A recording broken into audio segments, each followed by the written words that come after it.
हमारे गोविंद दास जी 500 वर्ष पहले श्री गिरिराज जी में हुए और इनके साथ ठाकुर जी खेलते थे। श्री गिरिराज जी मंदिर छोड़ करके आते थे। हमारे यहाँ ब्रज में आज भी नियम है कि दोपहर में 12 बजे ठाकुर जी का मंदिर बंद हो जाते हैं। सब जगह 12-1 बजे सारे मंदिर बंद हो जाएंगे वृंदावन में। ठाकुर जी सोते नहीं है, ठाकुर जी गैया चराने जाते हैं। वृंदावन में तो बनचारी है ना ठाकुर जी, इसलिए गैया चराने गए हैं ठाकुर जी।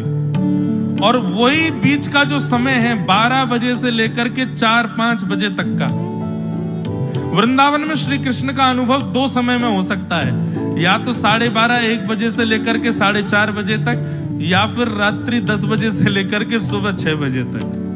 या तो पूरी रात्रि आपको श्री कृष्ण अनुग्रह करा सकते हैं, या ये दोपहर का समय जो वन चारण के लिए ठाकुर जी जाते हैं। तो गोविंद दास जी, गोविंद स्वामी जी प्रत्यक्ष में देखने में तो गवैया हैं। रोको एक लीला सुनाए फिर गाएंगे आगे का पद। वो देखने में कौन है? बोले कि मंदिर में जाते हैं ठाकुर जी को पद सुनाते हैं, लेकिन उनकी अंतरंग इशारे चलते थे ठाकुर जी के साथ। जैसे ही गोविंद दास जी पद गाते थे, गोसाई जी श्रृंगार करते थे ठाकुर जी का, गोविंद दास जी पीछे खड़े खड़े पद गाते थे। तो जैसे ही गोसाई जी श्रृंगार करते करते थोड़ा श्रृंगार लेने के लिए नेक दूर जाते, ठाकुर जी ऐसे खड़े खड़े नीचे से एक मोती उठाते, मोती उठा के ये मारते टक के गोविंद दास के सिर पे।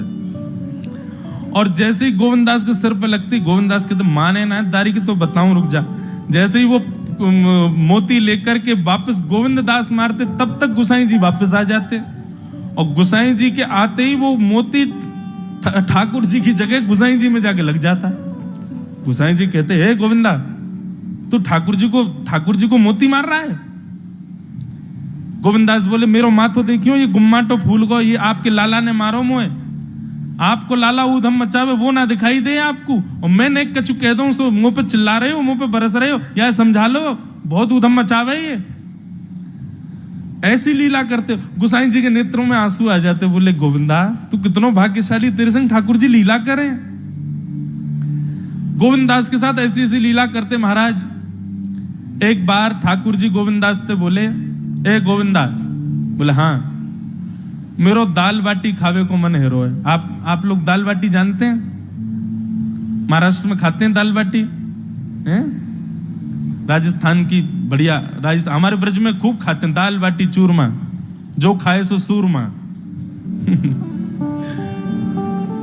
तो दाल बाटी चूरमा ठाकुर जी बोले, ए गोविंदा, ऐसे ही बोलते थे, बोले मोए दाल बाटी खानी है।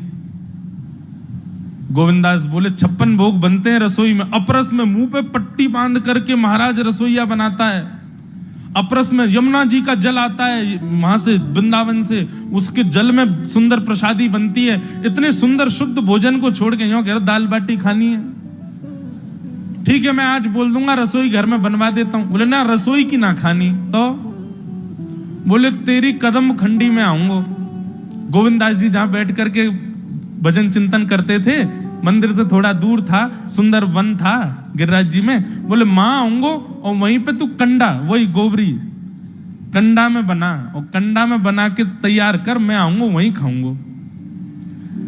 गोविंदास जी बोले, यहाँ सब लोग आपको मंदिर में पूजने आते हैं, आप यहाँ पे भगवान हो, ऐसे कहीं खाने पीने आओ। बोले, कोई को पता थोड़ी चलेगी, मैं आ जाऊंगा, तू चिंता मत करे, तू सुन तैयारी कर ले, आज मैं तेरे यहाँ आके प्रसाद पाऊंगा। गोविंदास जी चुपचाप मंदिर से भाग गए, किसी को बताया नहीं। किसी को पता थोड़ी कि ठाकुर जी ऐसे बाहर भी चले जाते हैं, सबको लगी अंदर ही रहते हैं ये। गोविंदास जी दौड़ करके गए, बढ़िया कंडा में बढ़िया उपले उपले लगा करके महाराज बाटी बनाई, दाल चढ़ा दी, सुंदर। ठाकुर जी आएंगे पाने। एक पंथ दो काज, ठाकुर जी को 2 लीलाएं एक साथ करनी थी। एक तो गोविंद दास के संग सुख लेना है, और एक झाड़ू लगाने वाला गिरिराज जी की तलहटी में झाड़ू लगाता था, उसको मंदिर में प्रवेश नहीं करने देते थे लोग। तो वो बेचारा बाहर खड़ा खड़ा ही दर्शनार्थियों से पूछता था कि ठाकुर जी दिख कैसे रहे, मुझे ये बता दो। दर्शनार्थी आकर के बताते थे, नीली ठाकुर जी ने बाघा पहना है, गले में मोतियों की माला है, मकराकृत कुंडल है, ऐसा टिपारा ठाकुर जी के सिर पर रखा है, और ऐसा ठाकुर जी का श्रृंगार है। तो वो बाहर खड़ा खड़ा नेत्र बंद करके सुन सुन करके ही अपने चित्त में एक झांकी बना लेता था और मन में सोचता था ऐसे दिख रहे होंगे ठाकुर जी। पर रोज प्रार्थना करता था, नाथ मुझे लगता है इस जन्म में तो आप मुझे कभी नहीं दिखोगे, भगवान इस जन्म में तो मैं आपके योग्य नहीं हूं, पर मेरे पर बस इतनी कृपा कर दो कि अगला जन्म मुझे दीजिएगा तो कुछ नहीं तो चेंटी बना देना, तो चेंटी बन करके मैं आपके 56 भोग में ही आ जाऊंगा, भीतर आके आपका दर्शन कर लूंगा, लेकिन मुझ पर अनुग्रह कर देना। ठाकुर जी उसके इस भाव से इतने रीझ गए। गोविंद दास को बोला था कि दाल बाटी खाने आएंगे, अब मंदिर बंद करके सब तो चले गए वहां से, सब लोग भोजनालय में भोजन प्रसाद पाने लगे। ठाकुर जी मंदिर से निकले अचक करके बाहर, गिरिराज पर्वत के ऊपर विराजते थे।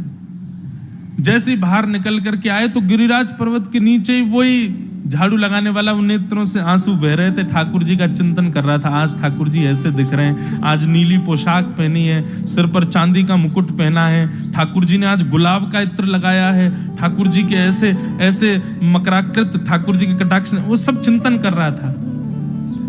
ठाकुर जी नीचे उतर करके जाने लगे, इतने में ही ठाकुर जी ने लीला करी और जोर जोर से ठाकुर जी चिल्लाने लगे, अरे जल्दी ते आइयो, देखियो मेरे पाम में कांटो लग गयो, अरे जल्दी ते कोई आओ या कांटे को निकारो, मुझको तो बहुत दर्द है रो है, अरे भैया जल्दी आओ जल्दी आओ। अब ये स्वर जैसे ही सुना उस झाड़ू लगाने वाले ने, उसके नेत्र खुल गए। उसने देखा, बोले कि ये स्वर कहां से आ रहा है। उसने जैसे ही नेत्र उठा करके ऊपर देखा तो नीला बाघा पहना है, मोतियों की माला पहनी है, मकराकृत कुंडल पहना है, चांदी का मुकुट चमक रहा है मस्तिष्क पर, ठाकुर जी के केश घुंघराले लहरा रहे हैं और ठाकुर जी अपना एक पाम हाथ में पकड़ करके और एक पैर पर लंगड़ी जैसे खेलते हैं ऐसे ठाकुर जी कूद रहे हैं यहां से वहां। नीचे से झाड़ू लगाने वाले लगे, अरे ऐसा पुरुष तो मैंने जीवन में कभी नहीं देखा, ये कैसा पुरुष है। नीचे से ही ठाकुर जी को देखने लगा। अब स्वरूप उसको पता था तो उसने कही ये जरूर ठाकुर जी होंगे, वहीं से प्रणाम करें। ठाकुर जी बोले प्रणाम कर रहा हूं, दारी के जल्दी ऊपर आ, कांटो लगो मेरे पाम में या को निकार। बोलने लगा, बोले मैं ऊपर नहीं आ सकता, गुसाई जी मारेंगे, सब लोग डांटेंगे मुझे। अरे नहीं गुसाई जी ऐसा कछु ना के, ये सब तो बाहर के लोगों ने नियम बना दिए, मैं तो सबसे मिलूं, तू आजा जल्दी ऊपर। जैसे ही ऊपर गया, ज्यों-ज्यों ठाकुर जी के समीप जाए त्यों-त्यों उसके नेत्र सजल होते जाएं। ठाकुर जी के बिल्कुल समीप पहुंच गया। भगवान बोले, देख काई को रो भैया, जल्दी कर, मेरे पाम में कांटो लगो या को निकार। जिन चरण कमलों के स्पर्श के लिए सदा लक्ष्मी लालायित रहती है, ठाकुर जी ने उसकी गोद में अनायास अपने चरण रख दिए। बोले जल्दी कांटो निकार, कांटो लग गो मेरे पाम में। अब वो ठाकुर जी के सुंदर तलवों को अपने हाथ से ऐसे देख रहा है, ढूंढ रहा है कहां कांटा लगा है, कहीं उसको कांटा मिल गया। अब इतने कोमल चरण ठाकुर जी के, उसके नेत्रों से आंसू भी गिरते जा रहे हैं, भाव विह्वल होता जा रहा है। मेरे सौभाग्य की सराहना, ठाकुर जी के इतने समीप। कांटा निकालने के लिए बार बार अपने अंगूठे से खींचे लेकिन कांटा नहीं निकले। ठाकुर जी बोले, अरे जे हाथ ते ना निकलेगो। उसने पूछा कैसे निकलेगा। बोले, अरे मेरो पाम पकड़ के अपने मुंह के पास ले जा और दांतन से निकाल, तब निकलेगा ये। आहा, कितनी कृपा की ठाकुर। कृपा की न होती जो आदत तुम्हारी, तो सूनी ही रहती अदालत तुम्हारी। जो दीनों के दिल में जगह तुम न पाते, तो किस दिल में होती हिफाजत तुम्हारी। कृपा की न होती जो आदत तुम्हारी, तो सूनी ही रहती अदालत तुम्हारी।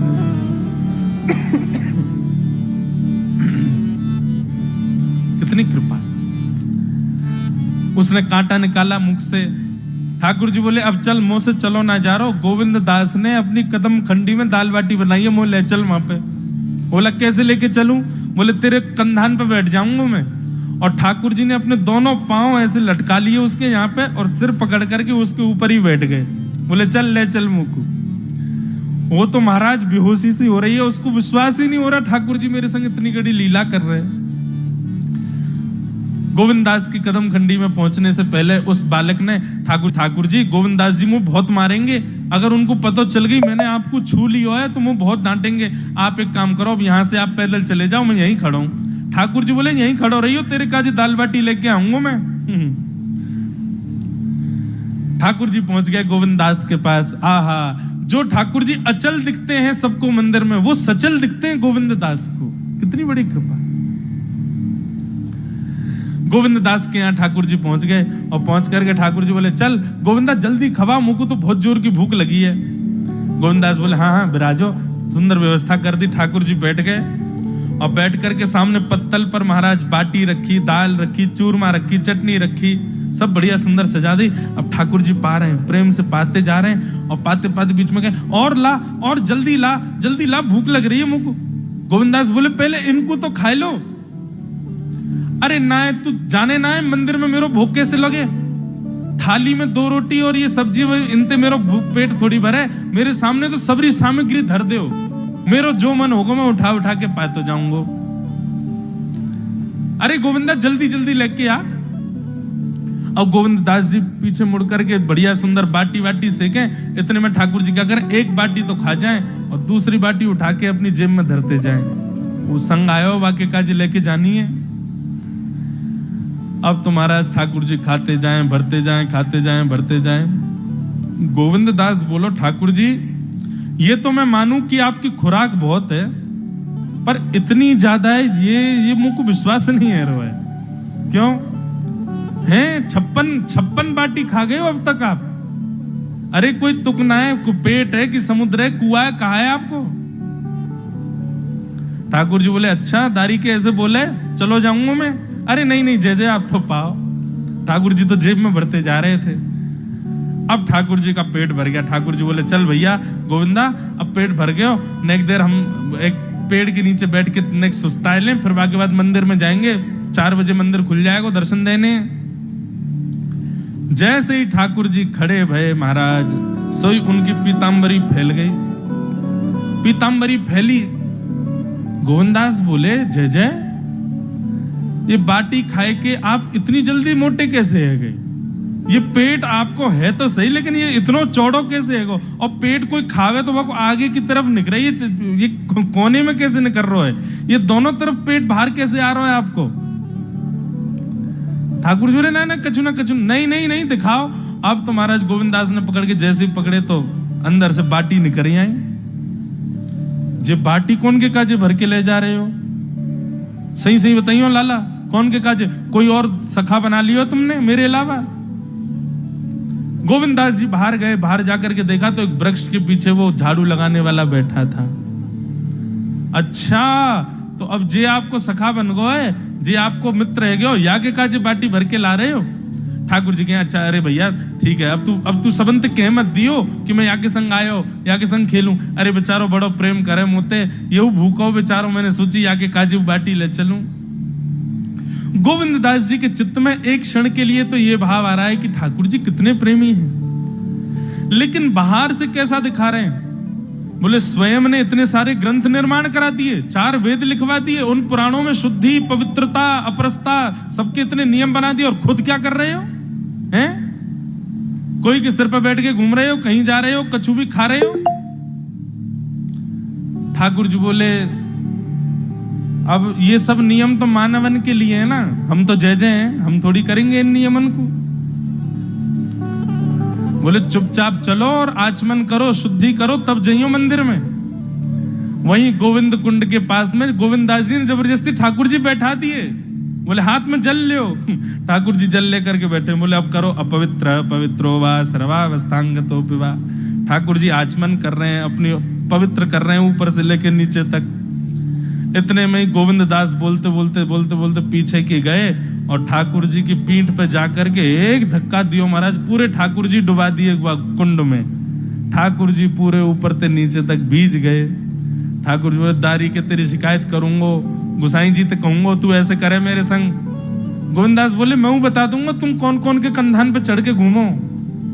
हम मंदिर के लिए इतना नियम बना रखो है, नहा के आओ, धो के आओ, हाथ पांव खासा करके आओ, और कुछ अपवित्र वस्तु मत छीलेना, अपरस में रहना, गीला वस्त्र तन पे होना चाहिए। आपकी सेवा के लिए इतने नियम, और खुद क्या कर रहे हो?